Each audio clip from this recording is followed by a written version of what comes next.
Replika, Bos.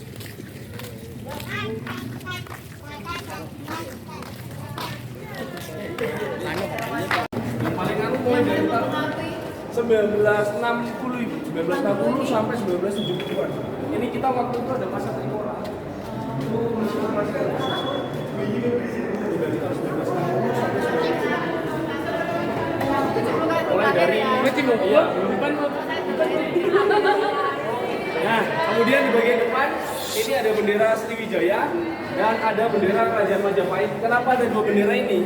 Karena cikal bakal terbentuknya TNI Angkatan Laut itu dari zamannya Majapahit dan Sriwijaya. Karena apa? Kemaritimannya di zaman kerajaan tersebut itu sangat besar sampai di kancah-kancah luar negeri. Dulu itu kerajaan Majapahit, Sriwijaya itu terkenal sampai di luar-luar negeri. Satu Nusantara ya. Betul, Ibu. Itu. Saya maritim Nusantara ya, Nih, ini ada kapal di Java. Ini dulu digunakan di era kerajaan Majapahit sebagai kapal perdagangan. Nih, ini memiliki dua metode penggerak, ada layar, kemudian ada dayung. Nah, layar digunakan saat berada di laut lepas. Kalau di dalam laut-laut dangkal itu pakainya dayung. Manual gitu. Siap. Nah, ini ada panglima perangnya dari Java, ini jalan di mana? Nah, kemudian ini ada pusaka. Pusaka ini tidak ada di Indonesia. Karena saking hebatnya negara kita di kerajaan Majapahit itu, pusaka ini ada di Inggris, di museum Inggris. Jadi kita malah nggak punya, yang ada di Inggris aslinya. Tidak bisa diambil kembali ya? Nggak bisa, karena ibaratnya karena mereka sudah sampai sana ya. Sudah ada lebih terjelas itu. Kalau di buku itu tertulis ceritanya, alurnya itu. Jadi pusaka ini adanya di luar negeri sana, di daerah Inggris. Justru di Indonesia nggak punya. Iya. Saking hebatnya kerajaan Majapahit ini. Dari sini ini memasuki Maritim Nusantara. Di sini bagian kanan ini ada beberapa komunitas yang dicari sama negara asing saat datang ke Indonesia dulu. Ada kemiri, kemudian ada cengkeh, kayu manis, ada pala. Ini dalam tong apa ini? Ya, ini isinya. Ini isinya ini. Yang dicari sama negara asing saat datang ke Indonesia. Yaitu rempah-rempah. Meja, cengkih, Nah, siapa pahlawannya? Nah ini ada Sultan Mahmud Riyad, Tulus, Laksamana Malahayati, sama Ratu Kalimantan. Itu pelopor. Pelopor dari pejuang Maritim Nusantara. Dilarang duduk di sini, tidak, saya tidak duduk. Saya mau lanjut.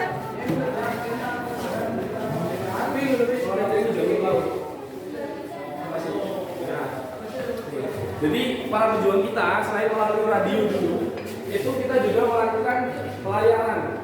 Ya, kita melakukan pelayaran pertama kali itu dari Tegal ke Pontianak. Itu. Nah ini ada beberapa rute-rutenya yang dilakukan oleh pejuang-pejuang kita untuk memberitakan bahwa Indonesia itu merdeka. belum ada WA-nya. Belum ada telepon ya. Partai masih belum ada. Kalau kita buka sensor atau sensor gerak ininya Ikut. Oke, nah kita akan belajar IPS hari ini ya. Bu Mega, apa materinya apa Bu Mega? Hari ini belajar IPS apa Bu Mega? Ini buku Vitrin kedua, ini ada senjata-senjata rakitan seperti laras panjang rakitan, pistol rakitan, trompet, ada jimat. Nah, dulu kita itu berhasil melucuti senjata dari Jepang. Jadi para pejuang kita akhirnya berusaha untuk replika. Kita bikin sendiri, karya kita sendiri. Nah, ini hasilnya. Beberapa senjata laras panjang, kemudian pistol rakitannya. Kalau yang besi ini yang aslinya, yang kita lucuti dari Jepang. Terus kalau yang kayu itu kita bikin sendiri ibaratnya. Kita coba. Para pejuang kita coba. Kemudian trompet. Nah, karena dulu masih belum ada fluid, kita dulu pakainya trompet sebagai isyarat kepada pasukan. Kemudian jimat. Nah, jimat ini konon katanya kalau pakai ini jadi kebal. Nah, kalau sekarang nggak tahu ya, kalau mau dicoba kebalnya masih ada apa enggak nggak tahu. Kalau yang suka seblak pasti nggak kebal. Iya. Nah, komentret. Kemudian di bagian belakang itu ada vitrin yang besar. Itu ada baju dari TNI Angkatan Laut terdahulu. Kalau dulu namanya bukan TNI Angkatan Laut, tapi BKR Laut, Badan Keamanan Rakyat Laut. Kemudian bertransformasi yang kedua menjadi Tentara Keamanan Rakyat Laut atau TKR Laut, terus bertransformasi lagi menjadi ALRI, dan akhirnya ditetapkan menjadi TNI Angkatan Laut. Nah, bajunya dulu seperti ini. Kalau yang bagian sebelah kiri itu pakaiannya perwira, kalau bagian sebelah kanannya pakaian anggota. Itu lengkap dengan helmnya, kemudian senjatanya. Oke, next lagi. Di sini masuk di fase konsolidasi. Nah, di bagian sebelah kanan ini ada meja kasar pertama, yaitu Bapak Sugiarto adalah kasar pertama di TNI Angkatan Laut, lengkap dengan patakan-patakannya atau bendera pusaka-pusakanya. Ini masih asli, Mas. Masih asli. Kemudian ada kapal Dewa Ruci. Nah, kapal Dewa Ruci ini adalah kapal latih yang digunakan taruna-taruna Akademi Angkatan Laut untuk latihan berlayar. Ya, jadi setiap tahunnya dia akan melakukan pelayaran ke luar negeri, mengunjungi beberapa negara-negara. Itu lebih lengkapnya disebut muhibah biasanya. Itu tingkat 4. Jadi sebelum mereka selesai ujian, mereka akan melakukan namanya muhibah. Jadi mereka keliling ke luar negeri. Itu biasanya ada hanya di TNI Angkatan Laut. Kalau itu setahun itu biasanya. 1 tahun. Iya. Jadi berkunjung ke negara Asia mana, tidak lanjut lagi seperti itu. Untuk mengecek bahan bakarnya gimana? Waktu sandar itu. Jadi kita waktu berhenti di negara, misal kita tujuan ke Singapura, bahan bakar kira-kira cukup nggak? Kalau cukup kita lanjut lagi. Nah, di negara selanjutnya kita lakukan isian bahan bakar, kemudian bahan bakar makanan, kemudian lain-lain. Berjalannya di Asia aja ya? Iya, sampai luar negeri juga ya. Sampai Eropa. Betul. Nah, kemudian di bagian belakangnya itu ada patung Dewa Ruci. Nah, biasanya patung Dewa Ruci itu berada di bagian haluan depan kapal, lebih tepatnya di bagian depan. Itu sebagai simbol. Ya, itu sebagian simbol. Dulu ada cerita, patung itu waktu kita pelayaran itu, waktu ada badai besar, patung itu sempat jatuh di laut. Dan akhirnya kita nyatakan hilang. Tapi waktu kita sandar, tiba-tiba patung ini berada di geledak kapal. Balik sendiri dia. Kayak nama tinggal. Tidak mau ditinggal gitu. Karena takut nggak bisa pakai bahasa asing gitu. Mungkin ada terjemahannya ya. Nah, di sini ini memasuki masa konfrontasi. Di sini TNI Angkatan Laut perlu menghadapi berbagai macam misi dan operasi terbesar. Contohnya waktu pembebasan Irian Barat. Itu, kemudian penumpasan G30 SPKI. Nah, kemudian di sini juga ada koleksi tabung selam asli yang dipakai sama prajurit KKO waktu turun mengangkat jenazah 7 pahlawan revolusi di Lubang Buaya. Nah, itu tabung selamnya asli. Totalnya ada 3, tapi yang satu ada di Munas Pro Jakarta, yang satunya lagi kalau nggak salah ada di Museum Alat. Dan yang saat ini ada di sini, Museum Wisata Nasional. Kemudian ini ada miniatur dari RI Irian. Ini kapal dari Rusia dengan panjang 201 meter dan mampu menampung sebanyak 1000 prajurit. Gitu. Tapi selesai era Trikora, kapal ini dijual lagi ke luar negeri karena biaya operasionalnya sangat besar. Indonesia waktu saat itu sedang nggak mampu, ekonominya sedang naik turun. Makanya kapalnya dijual lagi. Nah, di sini masuk di masa pembangunan. Ini TNI Angkatan Laut mulai memodernisasi semua alutsista perangnya, kemudian pasukan-pasukannya. Kemudian di datangnya kapal dari Jerman 401 sama 402. Tapi sayangnya yang 402 tahun 2021 kemarin mungkin teman-teman sempat dengar terjadi hilangnya kapal selam Indonesia. Sepanjang sejarah baru ini ada, yaitu KRI Nanggala 402. Jadi 53 pengawak meninggal dunia saat itu. Karena memang waktu itu dia sedang melakukan latihan di daerah Selat Bali. Waktu itu mau penembakan torpedo, tapi namun waktu dia nyelam, dikontak-kontak lewat radio atas saya nggak ada jawaban. Jadi dinyatakan hilang, kemudian diganti dengan misi pencarian sampai 3 hari 4 hari nggak ketemu, sampai negara asing juga membantu, negara tetangga bisa menemukan titiknya berada di kedalaman 800 meter. Sedangkan kapal itu hanya mampu menyelam di kedalaman 150 sampai 100 meter saja. Jadi kondisinya sudah pecah di dalam. Nah, kemudian itu ada beberapa alutsista produksi anak bangsa Indonesia, termasuk kapal selam. Nah, kapal selam itu Indonesia sudah bisa bangun teman-teman. Karena kenapa? Kita sudah transfer teknologi dari Korea Selatan ke Indonesia.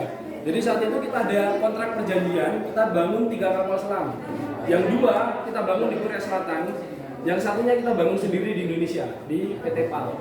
Dan berhasil 405 KRI Alugoro. Itu buatan murni dari anak Indonesia. Kenapa diawali 40 Mas? Kenapa itu? Selalu diawali 40. Iya, memang dari dulu itu. Jadi kita pakai nama registrasi yang dari dulu. Kalau kapal selam 40, kemudian kalau satuannya korvet itu pasti 3, awalnya 3. Kalau satuan batu awalnya selalu 9. Terus kalau satuan ranjau di awalnya pasti 5. Jadi ada nomor registrasi. Iya. Putih.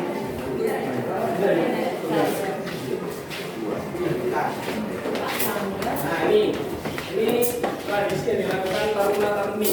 Kalau mereka mau sandar ke negara lain atau kita mau ada acara-acara kemaritiman, kita ada atraksi namanya. Ini namanya parade roll.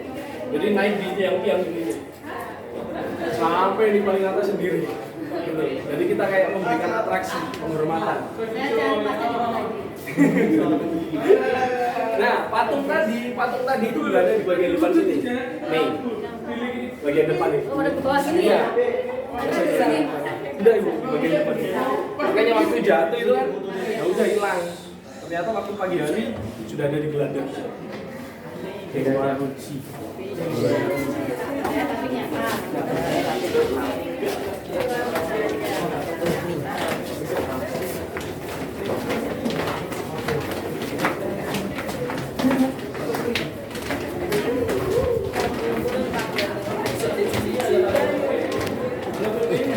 Iya. Pahlawan nasional dan TNI Angkatan Laut. Ini yang pertama ada Laksamana Nur Raden Dimas Tadinata, kemudian ada Laksamana Muda Yosafat Sudarso, ada Laksamana Muda Jomli, Sersan Usman sama Kopral Harun. Nah mereka itu punya cerita perjuangan. Waktu ada beberapa misi dan operasi yang dilakukan. Oke sambil jalan. Pencet dong. Yosudarso. Span. Man mau man. Man Span. Di kapal. Di kapal. Ini beberapa koleksi dari Niagara Hang Tua. Jadi kapal ini dibom sama Belanda waktu tragedi Pakistan.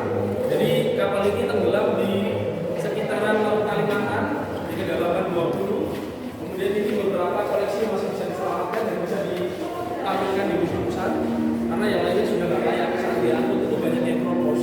Makanya kenapa dia berkarat itu? Karena kalau dia langsung diambil dari Kayak gitu. Tenggelam makanya ini aja yang bisa.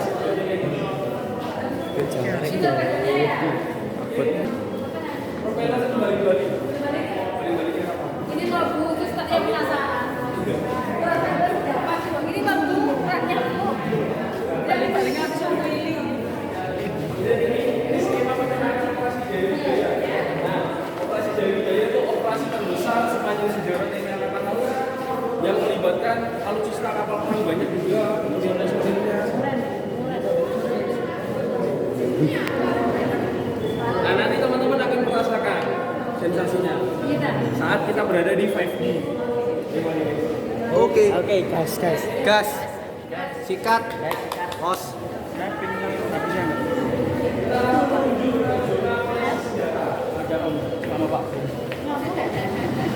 Kesehatan saja Bu santai.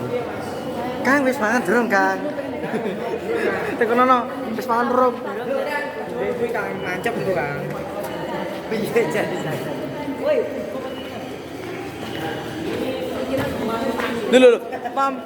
Gue dia terang tuh. Lo kayu perlu cerai lo. Wah. Ayo. Dengan bobot 92 kg. Beratnya di mana? Beratnya di helm sama di penggeraknya. Helmnya ini untuk helm. Jadi dulu kita masih pakai ini. Kalau pakai ini kayak bisa sampai di kedalaman 50-an sampai 30-an, 40-an karena kan helmnya besi. Jadi kita sama tekanan itu Tapi kuat. aman, kuat itu. Ini Sudah pernah. Iya. 92 kilo.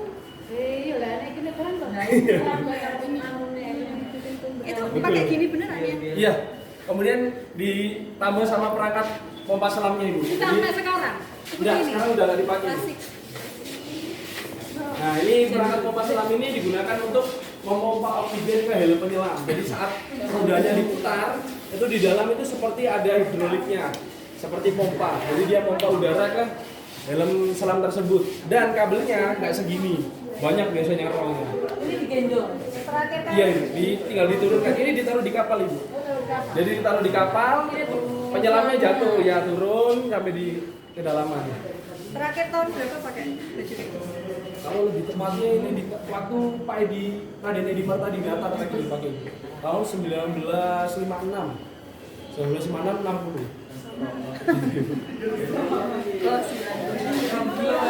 Ini ada beberapa senjata. Info perang FF. Ini ada Laksamana TNI Purno Widodo Adi Sucipto, kemudian ada Agus Wartono. Nah, di koleksi Bapak Agus Wartono ini kita ada yang spesial karena kita dikasih koleksi jam tangan yang harganya itu kalau nggak salah ya itu sekitar 100 lebih. 100 juta sekian gitu harga jam tangannya itu untuk dipasang di sini. Kita dikasih kepercayaan untuk jaga jam tangan itu. Iya. Ya lebih. Pulpennya tak muter kan Bu ya? Iya, oke. Tak muter. Enggak, mati Bu. Mati Bu. Buat apanya aku kurang jelas ya, kakak kurang jelas. Buat apanya, tapi itu katanya dulu. Iya Ibu, jadi kayak ada beberapa bagian-bagian. Kemudian kalau ini tank sama pelurunya atas air MM30. Nah di sini ini bendera yang asli. Kalau yang kita naik di tangga naik tadi kan yang replika, kalau yang aslinya yang ada di sini. Ini bendera kesatuan yang asli.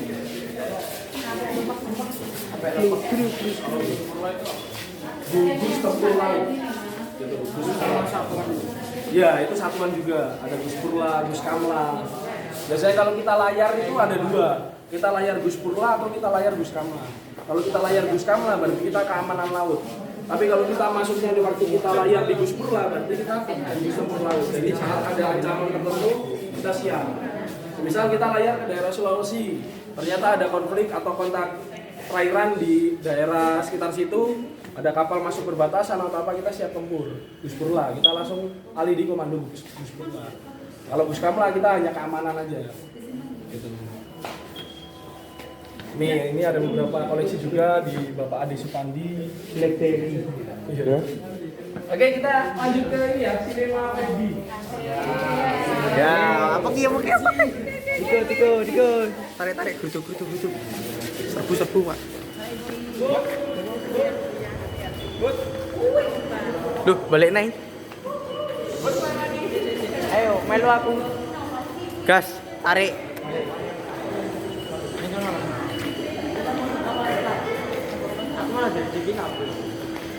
Ngapa dredeg? Nih, yang cewek-cewek yang mau jadi koal. Nih, jadi koal itu komando wanita angkatan laut. Ya, mungkin yang cewek-cewek mau jadi koal, ini bisa seperti ini. Nah, di koal itu tidak ada perbedaan. Jadi antara cowok sama cewek nggak ada perbedaan. Waktu mereka pendidikan pun itu tidak ada perbedaan. Kalau yang cowok push up 50, cewek yang push up 50. Mereka lari 10 kilo, cewek ya lari 10 kilo. Jadi mereka nggak ada perbedaan. Memang kualitas mereka memang sudah diuji, sudah dicoba. Apalagi kalau mereka masuk ke korps khusus. Ada beberapa awal itu masuk di marinir, ada yang jadi kopaska juga. Itu karena memang mereka punya kelebihan. Gitu. Pendidikannya dibedakan nggak? Enggak. Meskipun mereka ngambil brevet, itu mereka sama. Tesnya sama cowok sama. Gitu.